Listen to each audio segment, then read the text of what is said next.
Wouldn't it be nice to have several thought leaders in your industry know and love your brand? Start a podcast.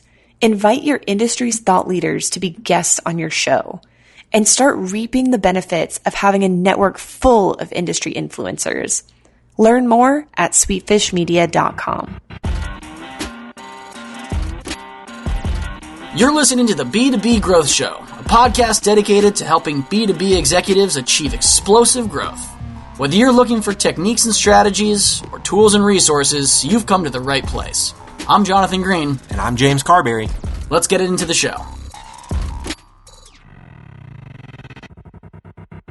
Welcome back to the B2B Growth Show. We are here today with Swish Goswami. He is the co-founder and COO at Dunk. Swish, how you doing today, man? Doing well. Thank you for having me. Really appreciate it. I'm really excited to chat with you, Swish. I've been following you on LinkedIn for a while now. I love the content you're putting out. It's inspiring tons of people. You've grown quite a following there. We're going to be talking about building a community on LinkedIn, which is something you've done an exceptional job of these last probably close to a year now from what I can tell. But before we get into that, Swish, just tell us a little bit about your background and what you're up to now at Dunk.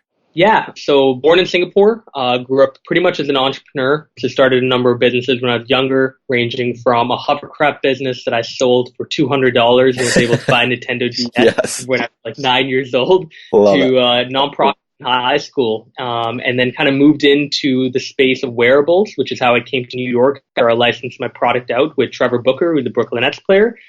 Started dabbling into the basketball space, met a guy called Elliot Robinson, and we decided to come together and take our media network of 10 million followers, heavily focused on basketball, and put that together and really make it into a media company. So that's what I'm currently working on. But I've kind of carved out a little multi-hyphenate career for myself at the age of 20, which is like speaking, doing a lot of LinkedIn, and at the same time also working part-time for Trevor on his venture capital firm sourcing deals. So it's been a really busy time, but at the same time, I'm really excited to be on and really excited to share anything I can. I love it. I love it. You have done an exceptional job, man, of taking the digital community that you've built online on LinkedIn and turning it into real kind of face-to-face relationships. From what I can tell from all the meetups that you're hosting, it seems like you're all over the place. Talk to us about how you think about kind of building a community on LinkedIn at a high level, Swish, and then we'll get into some tactics. Yeah, I mean, at very high level, it's always been about focusing on community and people and trying as much as possible to be able to help them in every way possible.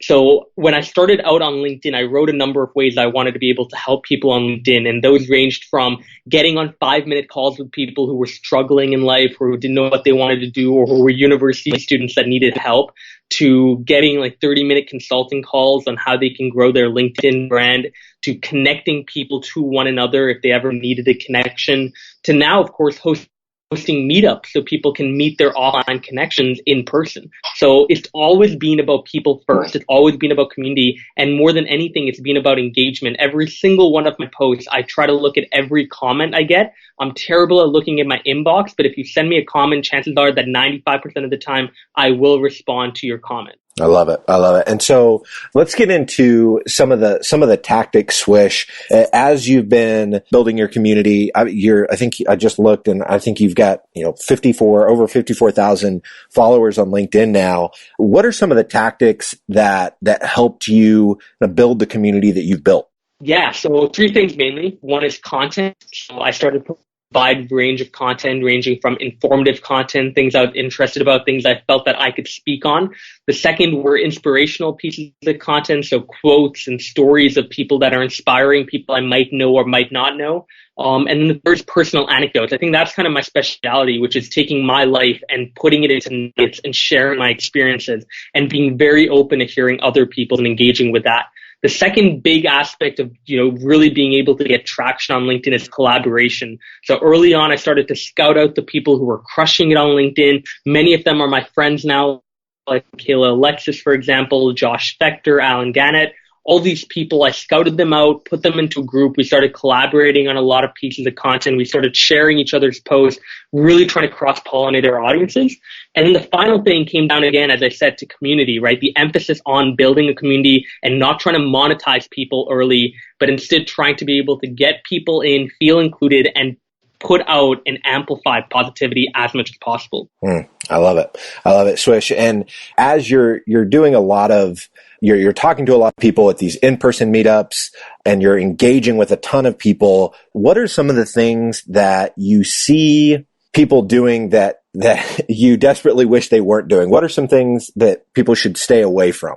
I mean, of course, there's two things. I mean, the first of all is like monetization. I mean, there's so many people that are getting to like 6,000 followers or 4,000 and are immediately claiming to be experts at LinkedIn, are trying to sell courses, are trying to sell books, are trying to go about just monetizing their following off the bat, which, look, I am no one to say anything. I'm not the god of LinkedIn. I do not control or own LinkedIn.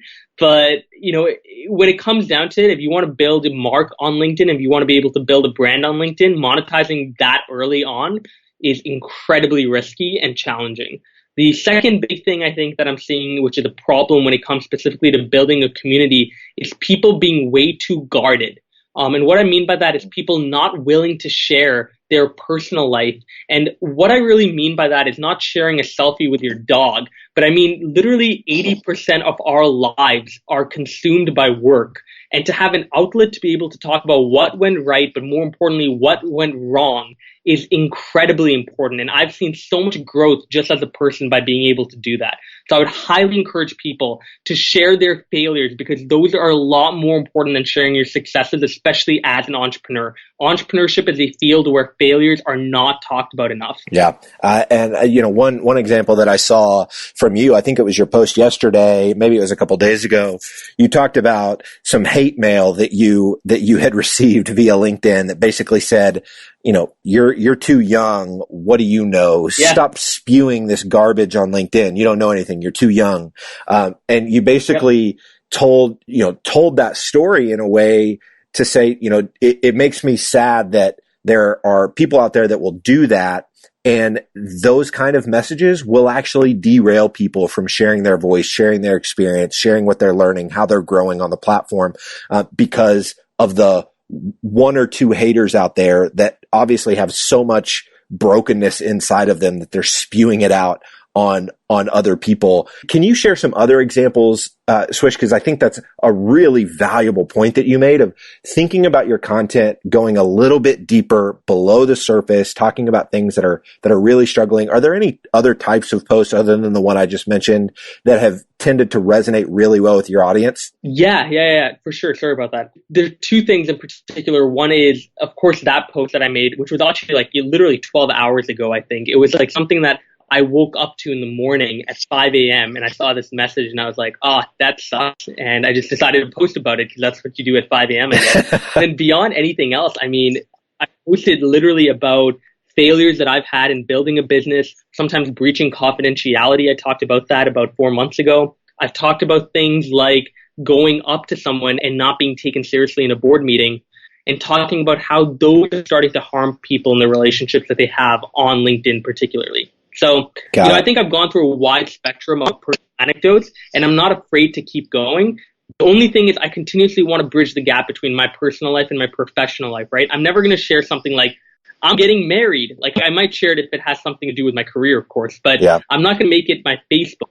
But at the same time, I don't want it to be that people feel restricted, that they can't talk about anything that's happening in their professional life or linked to their personal life on LinkedIn. Yeah. One of my highest performing pieces of content on LinkedIn was a post that talked about my dad leaving when I was 2 years old and what that taught me by being raised, by my mom and my grandma, being around such supportive people. It kind of set this bar of support. And so now I find myself surrounded by incredibly supportive people. But when I really think about it, it's because I sought out those relationships because it was what I expected because of how I was raised.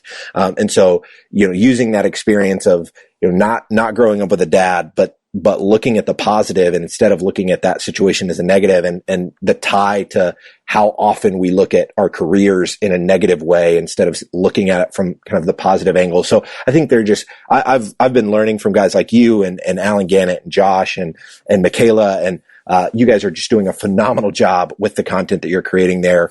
If somebody's listening to this right now, Swish, and they want to stay connected with you, obviously they can follow you on LinkedIn. Are there any other ways that folks can stay connected with you? Definitely. So you can go to @GoSwish, which is @GOSWISH.